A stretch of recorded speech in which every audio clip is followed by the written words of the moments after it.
Hi, my name is Jenna Wilson. I'm doing a book talk over Harlem Charade.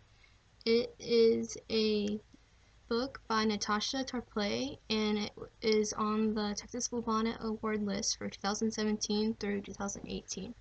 Even though it was just a nominee, because it didn't actually win the award. The Texas Bluebonnet is given by the state of Texas and is even voted on by students that are in the upper level elementary grades, which are 3rd grade through 6th grade.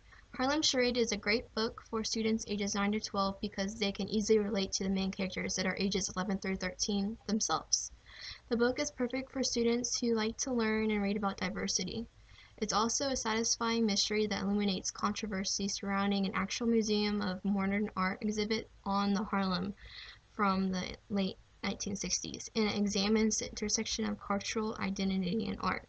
The book is great for these students because it has a great relatedness to the students, because many students today, they fight for something that they believe in and that they deeply care about. And it draws readers' curiosity about how Jen, Alex, and Elvin will work together to find the painting, help Elvin's grandfather, and keep the world how they know it, how it is, instead of let the evil councilman change it into the Harlem amusement park that he wants it to be. So a little bit more about the book. It is about the past, the rich past and present of Harlem, and it is central to 3 main characters.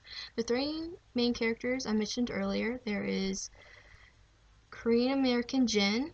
She's a girl that is first paired with African American Alex for a school assignment to explore some dimension of the Harlem history. Jen is shocked by Alex's tough and secretive manner, but finds out that they get along pretty easily.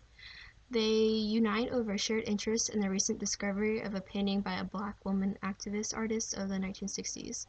And then they are joined by an African American Elvin, who's been living on his own after the recent attack on his grandfather, and then his grandfather is also hospitalized. The 3 7th graders begin to unravel the intersecting paths of the missing art, the attack on Elvin's grandfather, and the plans of a shady councilman that I mentioned earlier, who wants to create a Harlem world. The Harlem world will change life as they know it into a cultural amusement park that will severely impact the lives and livelihoods of all the Harlem residents, including the 3 main characters of the book. The connection between Jen, Alex, and Elvin deepen as they reveal private concerns about each other, such as Alex being ashamed of her family's wealth. Jen fears that the proposed amusement park will threaten her grandparents' bodega, and then Elvin worries about his ill mother and his grandfather that's still in the hospital.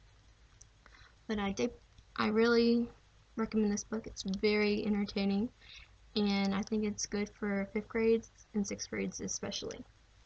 So what I have prepared for activities is first a vocabulary list of different words that I think that students should focus on before reading the book so they would understand them.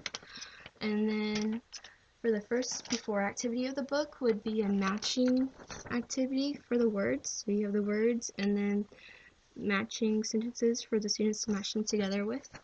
So always have a blank sheet for the student to complete and then an answer key. So I have an answer key right here that matches the words to their sentences. But this would be a great before activity for the students to become familiar with the words. And then there's a during activity that they could become more familiar with the words by doing a word search. It's not always recommended, but I thought it'd be good practice because they could have better practice with learning how to spell the words. So always have the blank copy and then a copy that's filled out. But don't have the copy where the student can see, so they can do it themselves first. And then after activities, a good after activity that I have is a comprehension activity. It's where the student will do it after they read the book, and they'll have a dice, so make sure to have a dice. So the directions is use a roll of 6-sided dice to determine which concept to answer. Write your answer in the corresponding square. Answers may vary.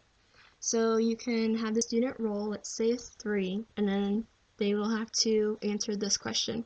In what ways does the book Harlem define what makes a community? But they can do this for the after activity, and then after they finish this, which make sure you also have a key for the this activity, which I also have one for that activity. But after they do this, I had prepared a book report for them to do. So here's the book report.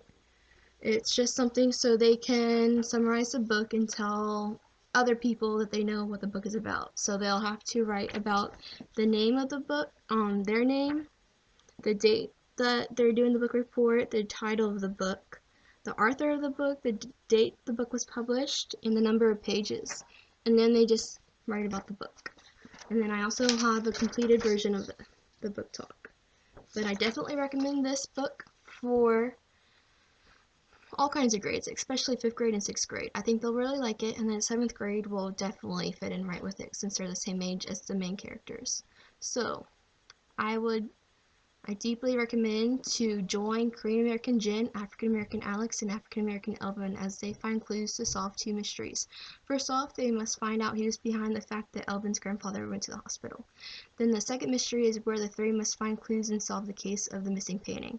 Most importantly, they must save their city from becoming a Harlem world. Read the book to find out if Jen, Alex, and Elvin solve the cases and save their city. Thank you for watching my book talk.